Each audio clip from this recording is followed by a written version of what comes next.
to the latest episode of Stories from the Pack. My name is Ryan Hooper, and on this episode, I'm delighted to be joined really by someone who you may be familiar with as a regular viewer of Soccer Saturday, or from his columns in the Express and Star, or on a Wolves point, his documentaries about Wolves, or perhaps his latest book, Bitten by Wolves. The gentleman that I'm describing is Johnny Phillips. Johnny, how are you? I'm very well, thanks. Nice to be speaking to you. No, I know we're kind of. I say at time of recording just in case it's time sensitive, but I think I'm pretty confident that what I'm going to say now is going to be relevant when it goes out. Obviously, football's on pause at the moment, so yeah, I guess how are things for yourself at the moment? It's very quiet, obviously, with Sky. We are running a sort of skeleton Soccer Saturday program, so we've been able to put a little bit of content out. But in terms of going up and down the country, doing a couple of matches a week, couple of interviews a week, it's nothing like that anymore. It's the odd one over Zoom, so it is incredibly quiet. Fair enough. I didn't mention we had a brief chat just before we came on, but you're doing football quizzes as well, aren't you, online? That's right. Yeah, I do one on YouTube on a Tuesday night, which has got a steady following with quite a good breadth of knowledge in it as well. There's lots of people who know their football out there, but it's good fun to do that. 9 o'clock on a Tuesday night passes the time. I do it with my Sunday League team the week before, so it's like a Sunday League quiz that I've put on YouTube as well. Brilliant. Fantastic. I mean, we wanted to get you on really for a number of reasons, Johnny. On this series, it's still relatively new in its infancy, but the premise behind the series, Stories from the Pack, is really talking to fans about their experience, about the highs and the lows. And I think it really sort of ties in with. I was reading your book recently. I mentioned Bitten by Wolves, and it's described as I think stories from the soul of Molineux, and we can probably get a little bit nostalgic and a bit sort of I don't know how a bit emotional about it, but for me, talking about football and soul is resonates with me because this is what it's all about. You know, with football, it's not just in terms of Wolves, your Ruben Neves, your Martinios. It's so much more than that. And when I picked up your book, what I loved about it was you talk to Graham Hughes, or someone will be familiar with the Wolves historian who's sort of a lifelong. Anybody who's come into contact him will love Richard Skirrow, who spent 20 years, the landlady. And to me, what was wonderful was Wolves is your Steve Bull, it is your Billy Wright, it is your floodlight games, but Wolves as a fan, it's so much more than that, isn't it? I think so, yeah. I mean, it's a unique club in the sense that it is very much rooted in its community. It's a city centre club, which always helps geographically. It's been a pillar of the community for a long time. It's also been, at its worst, an embarrassment for the community, but it's been a constant presence there. And I think I'm really keen. I was really pleased, rather, that you said that in terms of the flavour you got from it, because I wanted to convey that it is more about than just the footballers and the managers who walk through the main gates and who walk onto the pitch. It's about the people who are there very often a lot longer than players and managers. And who live and breathe the club, and the servants behind the scenes as well. If servants is the wrong word, it makes it sound like that sort of you're serving something when you're not, when you're actually enriching something. And I think the secretaries, the landladies, Graham Hughes, who you mentioned, they've all enriched Wolves, and it's a better club for those people, and their part in the club is very, very important. And I think this is key, really. And reading the book, as you say, what I gained from it was that it's football is all encompassing, and there's so much, the star names and the star players will rightly get the credit and they'll get the recognition. So in the book, for example, you'll speak to Steve Ball, you'll speak to Kenny Hibbett, real court heroes, but you'll also talk to the Neely men in there as well, who perhaps were on the fringes, and you'll talk about the good and the bad. And this is really what we do on this series. So if you haven't purchased the book, go and purchase it. It's an optimum time as we're in lockdown 2020. There's no better time to pick up the book. And I'm sincerely, as I've said to you before, it's a brilliant book and it's wonderful in terms of the content. There's so much, so we won't give too much away, other than the fact that I think that the perfect narrative is the fact that it's the soul of Molineux, because you go from players to secretaries to fans. It's fantastic. So, just in terms of the book, because there's so much detail to it, I guess two questions really. When did you start putting together the content to the book, and sort of how long was that duration? It was quite a nice sort of time frame. I'd had the idea for a number of years, and as the sort of Fosun revolution took place, I thought it would be a good opportunity, a good moment in the club's history to put something out, because it's a club that's changing very much in front of our eyes.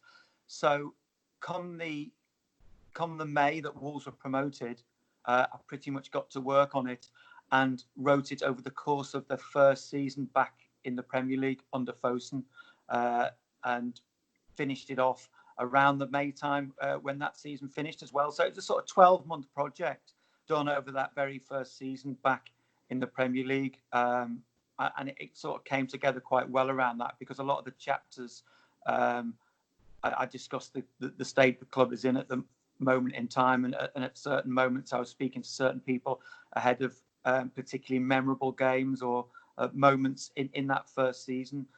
Although very little of it's made up of the first season, it proved a nice sort of backdrop to it, if you like. No, fantastic. As I say, it's really well worth a read. I loved it, and I think what I want to get over really on this series is really the character and sort of the rich sort of tapestry about being a fan, and what it means to be a fan. And really moving on to yourself, Johnny. What's your earliest memories of being a fan, and where did your Wolves story start? Well, I was an out-of-towner, still am actually. Coming from Liverpool, it was like so many people. If you don't pick your local club, you tend to pick the one that's handed down to you. And so my dad was a Wolves fan. He got the bug in the 50s when Wolves were flying. He was a bit of a glory hunter. He was living in London at the time, and he just went along to see them play Tottenham Hotspur, who were his own local club when he moved to London as a kid from Ireland. And he just loved the kit. He loved the name Wolves. He loved the gold kit. And he got hooked and went to watch them whenever they played in London. And then he moved to Liverpool, met my mum and settled in Liverpool, and has lived there ever since. So it was handed down by my dad. And my first sort of memories of basically being asking him to go, really. He never tried to get me into Wolves. And there was a lot of Liverpool in my childhood in the 80s. Liverpool were all around. They were so huge. But I was just fascinated. Every now and then he'd disappear with a couple of mates and go and watch this team, Wolves. So I was just fascinated, and I asked him to go along one day, and it was an FA Cup game way back in 1983 that he took me along to a third round game. And I remember little about the match other than it being a very muddy pitch. Kenny Hibbett scored. It was the sort of tail end of the good team and the start of the bad team, as it were. I vividly remember the football special pulling into Rock Ferry Station, and sort of these huge amounts of loud, noisy Wolves fans disgorging off the train. They had football specials back in those days, trains that were literally just chartered by football fans to take them to away days. They quickly went out of service when the hooliganism got too bad and they started getting trashed too much. But they were big trains in those days. So that was the colour and the thing that got me hooked, really. And then whenever Wolves were playing in the lower divisions at places like Chester and Wigan and Tranmere and Bolton, as a kid, I used to go and watch them. And it wasn't until a few years later, it wasn't until 1987 that I got to Molineux for the first time. And I think this is it as well, Johnny. I mean, when I think of my first match and I try and trace it back, I can't tell you we even played, to be honest. I vaguely think it may have been Oxford, but what I remember is so much about that experience that I kind of felt as if my dad took me. My dad's always been a Wolves fan, and I felt as if I was in his exclusive club, and I got taken into the pub, and it was probably the first time I'd heard my dad swear, and I was like, oh, I like this. This is a little bit different. This is, and there was the slacking, and the guys were slacking off their workplace and the wives and so forth, and there was that mystique about it that, because I guess it wasn't as prominent, and Wolves were certainly struggling. but it's that experience, isn't it? Really, of going to Molineux for the first time. So, what were your first impressions of Molineux? Do you remember? I remember being blown away by the South Bank, really, because Mm. we walked up the Waterloo Road with the old Waterloo Road stand on the left, which was, out of use, still in use for the changing rooms and the administrative staff, but there were no fans going into it. And we'd walk past initially the sort of the disused North Bank stand as well, and there didn't seem to be massive crowds there. It was a fixture against Leyton Orient in December '87. I think it was a big game at the bottom of Division 4, but at the top end of Division 4 as it was then. So there was a reasonable crowd, but nothing like what they get now. And then just walking round the corner, paying to get into the South Bank, and seeing it just open up in front of me, really, as you walked up the terrace. And it just, as a kid, it's just so vast. The South Bank was just so vast, and it was picking that point. We walked right up to the back and along a bit, and the pitch just seemed miles and miles away down below. And that sort of memory of that game sticks with me vividly. Steve Bull got 2 of the goals that day. We won, but it's the South Bank that really struck me that day. And from a distance, the floodlights as well, I guess. We had great big floodlights in those days, and you could see them from miles around, even though the stands themselves weren't as impressive as they are now. But yeah, that South Bank for the first time was pretty special.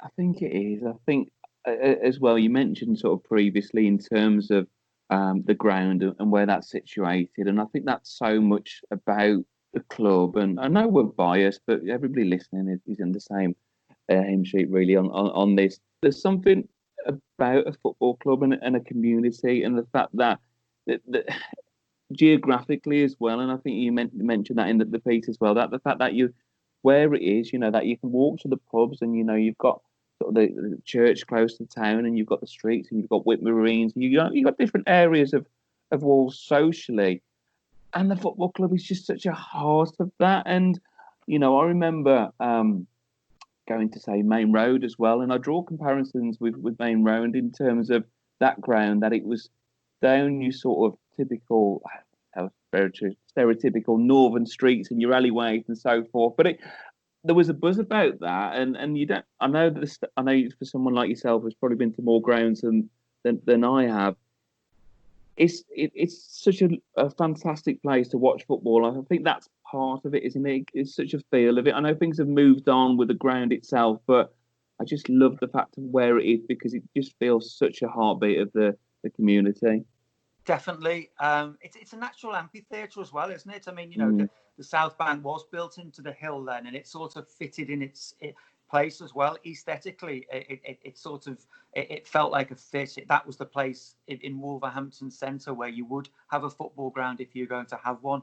And because it's so central, there's no getting away from it, which when things are going well is brilliant. And you can see that now as the club have various fan zones on the way into Molineux between the city centre and what they've done with the subway and that partnership with the university and tarting that up, and they've made it sort of place where it's almost a magnet to go to, and they've been clever about that, the way the club have done that, and that's how it works. But in the bad times, it's a reminder that you can't get away as well. So for all that it was fantastic, or it is fantastic to have the city centre location, in the bad times it's a constant reminder of a failing football club, which is why I think it's so important, and it's so important to the community that in the good times you enjoy having it there, and in the bad times you almost can't get away. When the crowds dwindled, many of them will have walked past Wolves knowing that they weren't going there on a Saturday, and they might have felt a pang of guilt,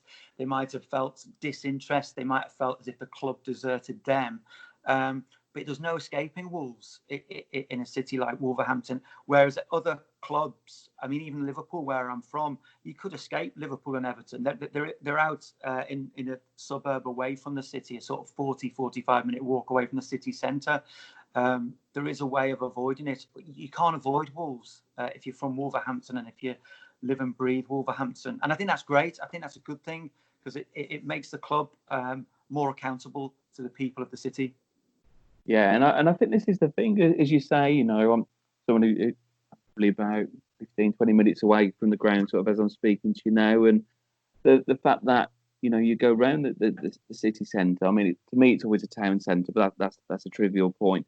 And in fact, you go around the ring road, and it's there. And you mentioned the subway, and it's great what they've done with the subway because it did used to be infamous. I saw bits of it, but I was probably a little bit too young to see a lot of that sort of subculture and what would go on in the subway. And there's infamous stories from away fans and the intimidation, but it had a rawness and a character to it. But they've still kept that, and they've flipped that on its head in such a fantastic way and made it a family experience. So no, I mean it's just great talking about the ground, and to me, it's took many different guises, but it brings so many different emotions, good, bad, and different memories. Um, what we always look at really is the highs and lows, and Wars is described in your book, and as people know, God, I mean, it's a story and a half, and there's so many, but we'll sort of end on a positive. So if I ask you first of all, what, as a football fan or as a Wolves fan specifically, what's been sort of your lowest moment following Wolves, would you say? I can pin it down to one game by an absolute mile. No doubt, it's the second leg of the Bolton Wanderers playoff in 1995. It was a time in my life when I'd become a student. So I had a student grant to mess around with. I had disposable income of sorts and a level of freedom that I hadn't had in childhood. And I was a season ticket holder that year. It was 120 quid a student season ticket. So it's the first year I had a season ticket, and everything. I'd met some new Wolves mates at university. I was at Leeds University. Everything revolved around the club, and we had this manager in Graham Taylor and financial backing at last in Sir Jack Howard. It felt like we were going places, and all the way through, it felt like we were going somewhere. Even as we sort of limped into the playoffs with some sort of Keystone Cops defending draws. I think we had about 3-3 all draws in the running, and it was great. It was crazy, and we definitely had the team in the playoffs to go through. And I remember I didn't go to the first leg. I had an important exam, I think, the next day. I didn't go to the first leg at Molineux when we gave them the run around. But the second leg, I went over from Leeds met my dad and his mates, and we stood on that terrace, which is a terrible, terrible open terrace at Burndon Park. If people listening to this have never been, it was uncovered.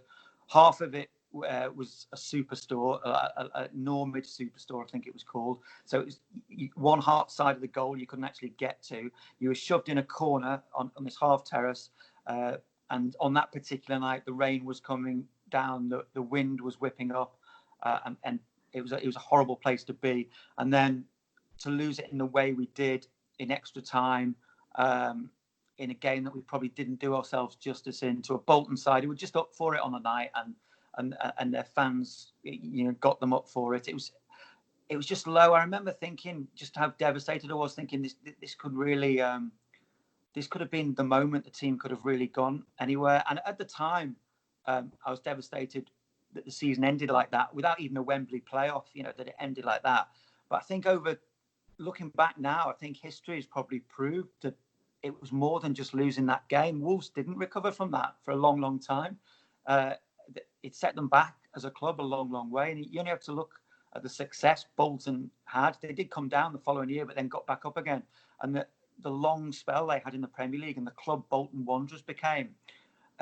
You can all point to that night, and that it was a long time ago. It was 25 years ago, but it's still a defeat that I remember vividly. And perhaps it was only really purged a couple of years ago when we went up to Bolton and won the championship title with that 4-0 win at their new ground. I was working there that day, and it probably did feel like at last we've seen the back of Bolton Wanderers, because they became a thorn in our side, and an interesting rivalry developed after that. But it was a bad night.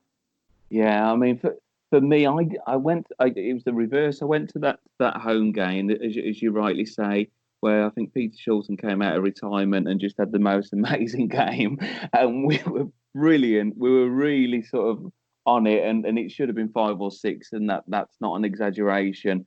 And then I don't know if you remember, Wolves were doing beanbacks on the video wall, so I watched it from Right, yeah, I didn't know that. No. yeah, I watched it from the Steve Bull, John Island perhaps as it was then, and watched it on a grainy screen and saw the images. But I think, as you say, it kind of builds the character when it's a shitty night and it's kind of hit your wind and everything kind of comes together and it's that moment. But I also think what's interesting, Johnny, which when I spoke to the Paul Berry when I did his, and I was thinking about this today when I was speaking to my dad.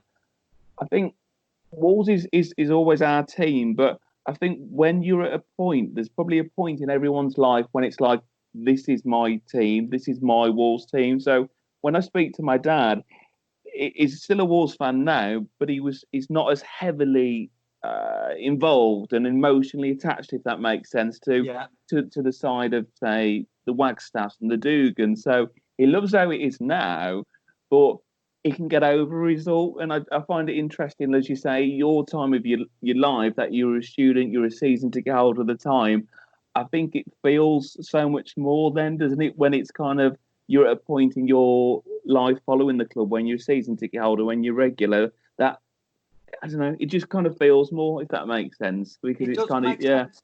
Yeah, it does, absolutely. And there were a lot of players still in that team from my first team. Although I went to see them in my first game was '83. I don't really count that as my first Wolves team. It was only when I went 3 or 4 years later that I look at my first Wolves team as the one in Division 4, and there were still players in that team knocking around in '95. Robbie Dennison was there, and Steve Bull was there, and Mike Stowling goal, who came a little bit later. And you're right, it does feel like your team, and they feel like your players. Steve Bull and still does feel like my hero, but of course, obviously, he's 50,000 other people's heroes as well, which is. But it did feel like your heroes were failing, or were being denied the opportunity in the Premier League, and it did hurt more. Whereas even just 2 years later, even 2 years later under Mark McGee, when we went out to the playoffs, I was traveling at the time. I was traveling around the world, and it was in the pre-internet days. I didn't even know. I was flying back around the day or two of the second leg. I didn't even know Wolves had been knocked out of the playoffs until I landed and asked my dad, and he just told me. I didn't know we'd gone out, but that didn't feel as bad because the team was changing a bit more, and didn't feel like my first team and my sort of the players I was as familiar with. And then much later on, as you get much older and you have kids of your own, you're right, you're not quite as invested in it as you are when you're sort of young, free and single. And still quite impressionable as well. And I think that is important because you do feel the defeats harder in the early days in a way that you don't as you grow older.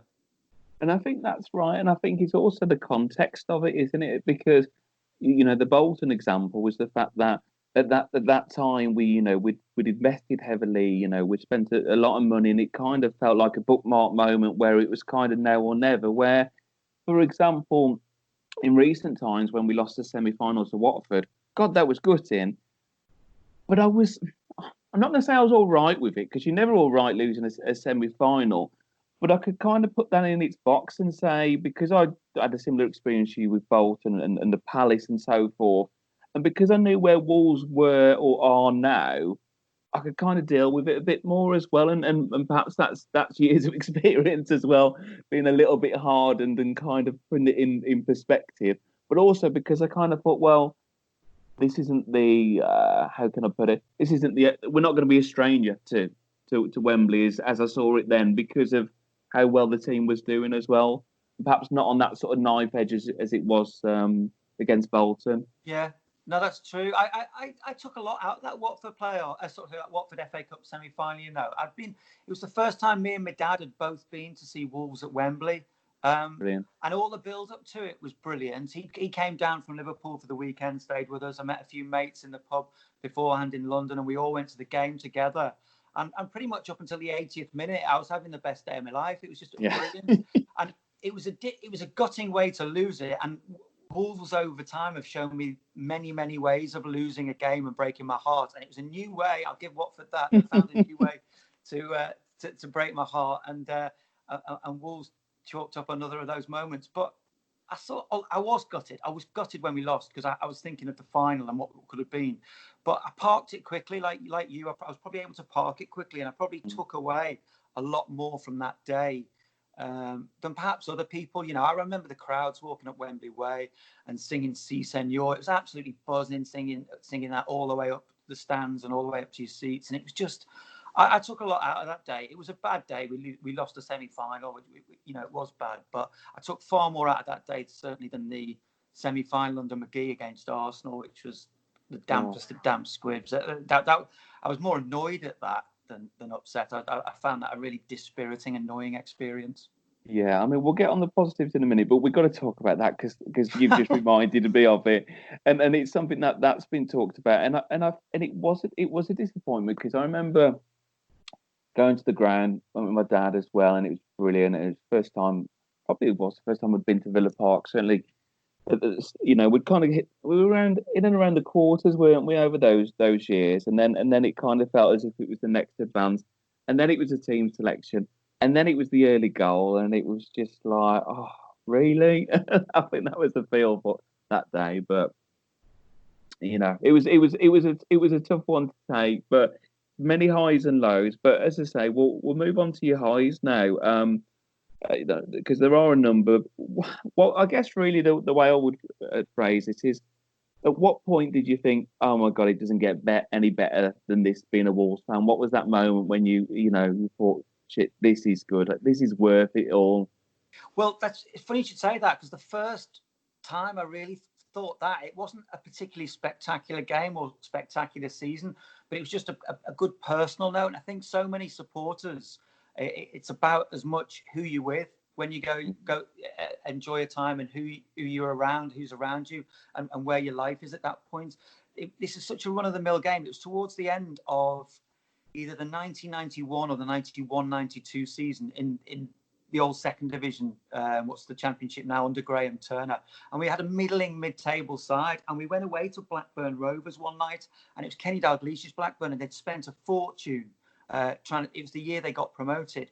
And we went away clinging to playoff hopes. And I was still at school then, and I had some, again, exams always seemed to come into it. I had some big exams on the horizon, but I persuaded my dad to biff off the revision and take me to Blackburn away. It was a midweek Tuesday night. And what we used to do when I was a kid, we used to turn up and just pay in the day in the home end at these places like Blackburn and Wigan and wherever it may be, because it was always pay on the day. And quite often Wolves would have a good away following and sell out, or if they didn't sell out, they'd be made all ticket for away fans. And it was just an easy way of getting in and keeping quiet. And we went down to it. And because Blackburn were going for the promotion, the home end was sold out and it was all ticket. And I remember just being devastated. And then a policeman said, "Who do you support?" And we, he saw us trying to get into the match. And I said, "Wolves." He said, "Oh, there's a bloke from the travel club selling a batch down at the Wolves turnstiles." And I thought, that's just brilliant, a sort of policeman helping us out like that. So we just raced down to the Wolves end at Blackburn. It was an old roof terrace in those days. And sure enough, there was a bloke who got off one of the coaches, right where all the coaches were parked up, with a wad of tickets. And so we bought 2 tickets for the terrace from him and went in. And why it was so great was that it was that moment. I persuaded my dad to go in. We almost didn't get in. We did get in. And then we played against this Blackburn team that spent a fortune, who went 1-0 up. And then we equalised through Steve Bull. And any day you see a Steve Bull goal is a great day. So I always love seeing Bully score.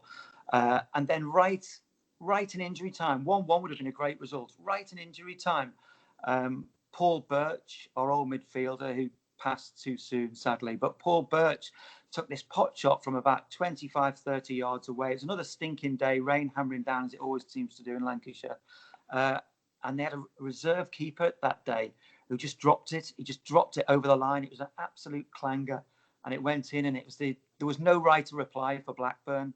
And I suppose because of Kenny Dalglish's Liverpool links, it made it more special for me to put one over a Liverpool icon. And I remember just being so happy that day with my dad. I mean, it never came to anything. We finished in mid-table. Blackburn got promoted. But it was just that moment on the terrace with your dad, seeing Bully score and then seeing Wolves win. I remember that. I'll always remember that as a special day. And I think this is it. It's the context behind it, and I think Wolves is intertwined with events in your life, and we started off this recording talking about your book, and we talked about we may have, if we didn't, we will now, about fan stories and some of the fans in there. In terms of the heartache and the good times in their life, and how that links in with football. And I see it in terms of the ups and downs that I have, and kind of how that's flowed and stuff. And that's why, to me, I love doing this, because it's great to catch up. It's great to talk about different games, perhaps those that won't be in the record books, but they mean something to everyone in their own individual way as well. I guess before we close, favourite players, Bully, I guess, has been mentioned. You can't look too far past Bully, can you? Yeah, Any others of note, or? Yeah, I mean, it's hard to look past Bully for all the reasons that everyone knows. There are others who I've sort of loved down the years. Paul Cook, massive fan of Paul Cook, just a supremely gifted central midfielder from Liverpool as well. He's a fantastic player, and used to play Bully in with some sublime balls. In Mick McCarthy's team, I used to love Michael Kitely. I was a big fan of Kites, but I was too old then. I didn't have any heroes then, but I used to love watching him. And perhaps nowadays it would be João Moutinho, who every time I've seen loads of this Wolves team since they've been promoted to the Premier League, mainly through work, but also being able to go as a fan. And every time João Moutinho walks onto the pitch, I still think, what on earth is he doing in a Wolves kit? He is just pretty much one of the most complete footballers I've ever seen in terms of what he can do. So yeah, my modern day hero would be João Moutinho. I think we're so privileged to watch him, and it's why I think this break now, without speculating too much, the break will really hit players like João Moutinho. He's 33 and a half. A break like this isn't a good thing when you're at that age. If things can change, if he comes back 6 months older, it's 6 months older when you're 21 to 21 and a half isn't that much, but when you're 33, 34, it could make a difference. I feel we're being denied João Moutinho in my life, which aside from all the other things, is something I don't want. And I think that's the thing, really. I hadn't looked at it in that context, because I guess selfishly, when it happened, I thought, God, if any team needs a break, it's us with the amount of games that we've had. But you're right, there's those moments in his career, and momentum's a massive thing in football as well. I guess really with your Liverpool connections in terms of the present day, I've got to talk about Cody as well. I mean, yeah, to me, and I'll let you take this one up, but just a very quick one from me. Captains to me are so important, and we talked earlier about community, which I think is vitally important in the football club, and I think he's a big part of that, because the type of guy he is, the type of leader that he is, he's such a good representation of this football club. Yeah, it's such a great story what's happened to Conor Cody. I think it was last season that he signed his new 5-year contract as club captain, and it was virtually 2 years to the day since he'd come on as a sub in a home defeat to Wigan. And I remember going to that game, and he wandered on as a sub, lost his man at a corner, who scored, and off he trudged. And he must have been thinking that day, where is my career going? Where he's let go by Liverpool, and we'd pretty much become a utility player at Wolves, hadn't found a position to make his own, and then was a sort of a substitute who came on, and all he did was play his part in another home defeat. And then the turnaround has just been spectacular, and he clearly bought into what Nuno wanted very, very early. Whether Nuno identified something in him about his dressing room leadership and his ability to gel players, I don't know, but certainly he spotted straight away what Nuno was all about. And you could argue it was possibly his last chance, his last shot at making making something of himself, and he's just been incredible. The way he's led this team and the way he's become a pivotal member of the team, but also what he does. It's a team with a lot of foreign players. He takes it upon himself to be the spokesman when others don't want to speak. He's always available for a quote when they lose. He doesn't shirk. I think he knows. It's a combination with Connor Cody. I think he knows he's been lucky, but that would do him a disservice because he seized his chance. So maybe lucky or fortunate's the wrong word. He perhaps feels blessed that he's in this position now, and he wants to savor every minute of it, and he wants to treat the captain's role with the utmost respect. And we're lucky; we've had great captains down the years who treat the. I think I spoke to 6 of them when I wrote the book, and they've all treated the role with great respect and being great ambassadors. The ones I've spoken to, we've had the odd bad egg, but Connor Cody, is everything you could ask for in a club captain and a leader, and I couldn't be happier for him. No, it's brilliant, and I think you're right. It's just the perfect fit for Wolves. So that's the present day. Just before we wrap up, it's been a pleasure just going through sort of memory way and talking about the past experiences. It sounds even more nostalgic at the moment that we're without football, but hopefully when it's safe and we're okay to proceed and press play again, we'll get back into football. But just before we say goodbye, from a fan cast perspective, obviously with how things are at the moment, we're trying to bring out as much content as possible. So we're continuing with the stories from the Pack series, and as you listen to on this episode, it gives fans an opportunity to share their views and really reminiscent about times gone by. So I'd encourage anybody who wants to get on board to do so. We've also got the alternative Hall of Fame as well. When we talk about sort of cult figures from Wolves past and present. So have a look at those on the archives.